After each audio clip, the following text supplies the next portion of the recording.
So I'll just tell you what I think. I consider everything. I consider schedules. I consider free agent. I consider coach. I consider draft. And let's go. I'll give you my 10, what I believe this morning, and I'll give you a reason for all of them, my 10 best NFL teams. Herd hierarchy. Time is now. Let's go. The top 10 NFL teams according to Colin.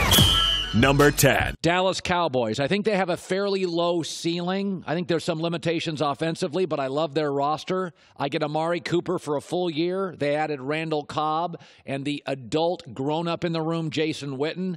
I think you'll have a little bit more dynamic offense. They also had a bunch of offensive line injuries last year. They added a very good draft pick to their offensive line. I don't think they'll be as banged up.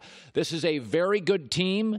Amari for a full year. I do think their ceiling's a little lower than the Eagles and the Rams and the Patriots and teams like that.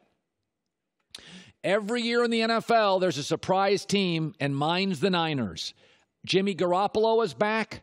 I think they added unbelievable free agents and draft picks. Nick Bosa and Dee Ford combined on an offensive line with Bruckner and Quan Alexander at linebacker. This front seven is going to be one of the better front sevens in the NFL. They also, besides Jimmy G, they went out and got one of the best wide receivers in college football, Deebo Samuel, and that's what they really need. They needed more pass rush and a number one playmaking wide receiver.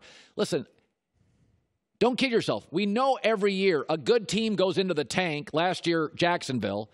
And a team that wasn't good becomes very good. You can pick yours, minus San Francisco, number 9.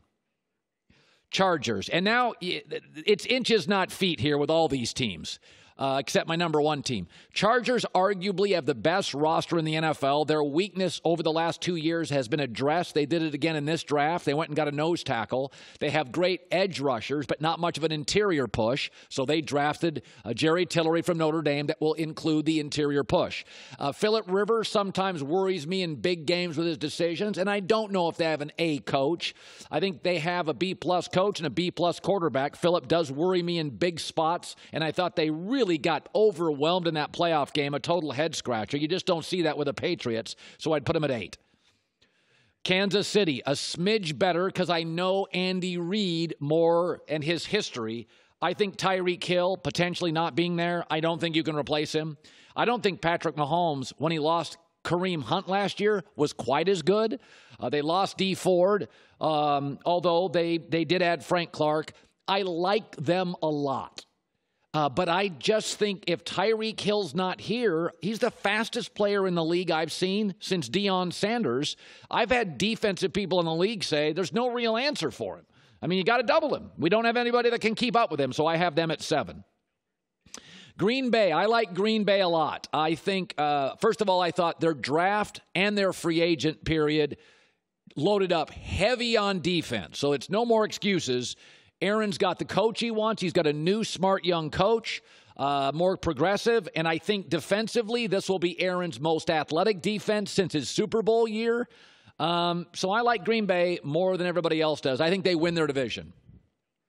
I like Pittsburgh. But, by the way, Vegas likes Pittsburgh a lot, too. They got Pittsburgh at 9.5 wins, too. I think Le'Veon Bell, they won a lot of games without him last year. They also drafted a good running back that I think could be a semi-replacement for him. And Antonio Brown, I'm sorry. I thought he was a distraction. He didn't show up for Week 17. They had to answer questions about him. I still think this is an elite organization with one of the best GMs. I think it has the best offensive line right now in football. I think they have a Hall of Fame quarterback. They have a number 1 receiver in Juju Smith-Schuster. They added a very good linebacker to what I think. There's a couple things the Steelers do well. Draft linebackers and draft wide receivers. So I think they're going to be a very good football team. Philadelphia, great free agents, great draft. I like almost everything they do. They added Malik Jackson next to Fletcher Cox on the defensive front. Good luck. Good luck blocking that. And I also thought they drafted the best offensive lineman, Andre Dillard. And as an aging offensive line becomes an issue, they solved it. They also got my favorite sleeper player in the draft, Stanford receiver J.J. Arcega-Whiteside. They also got Deshaun Jackson. Carson Wentz loves to throw the deep ball, and he can still run. I think Philadelphia is very much a Super Bowl threat to a favorite. L.A. Rams. Added Clay Matthews, veteran Eric Weddle, first draft pick Taylor Rapps, a defensive in-the-box safety. I think the Rams are really good. I think they were humbled in the Super Bowl, a little bit humiliated. I think they'll come back. I think Goff gets better every year. As long as Todd Gurley is healthy, there's not much not to like. And Ndamukong Suh's gone, but that's fine. And Ndamukong Suh's kind of doing his own thing anyway. You give me Gurley, you give me Goff, you give me Robert Woods, you give me Aaron Donald. There's a lot of playmakers. Cooper Kupp, by the way, comes back. He was not around for the last 2.5 months. He returns now. I like the Rams number 3. Indianapolis. Last year, they got beat badly by Kansas City. There was a reason. They weren't as good as Kansas City, and it was on the road. This year, they don't face a cold-weather team. They're a dome team. They don't face a cold-weather team, and in the last 8 weeks, they faced one elite quarterback, Drew Brees. I don't necessarily think they have the second-best roster. I think they maybe have the 8th or 9th best roster. But they were 10-6 last year, and that was after a horrible 1-5 start. They're not getting off to a 1-5 start.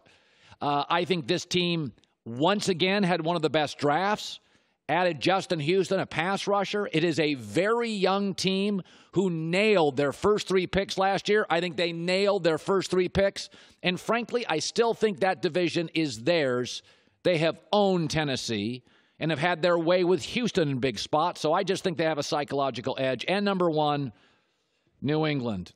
Added Michael Bennett, a pass rusher. Added Chase Winovich as a draft pick, a pass rusher.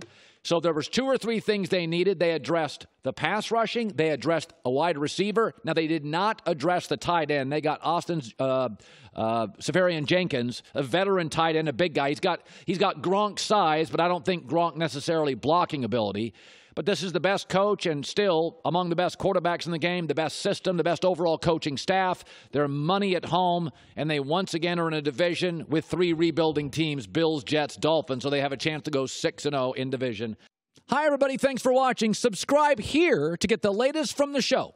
Also, be sure to check out more of the best clips from The Herd or go watch a few segments from other shows on FS1.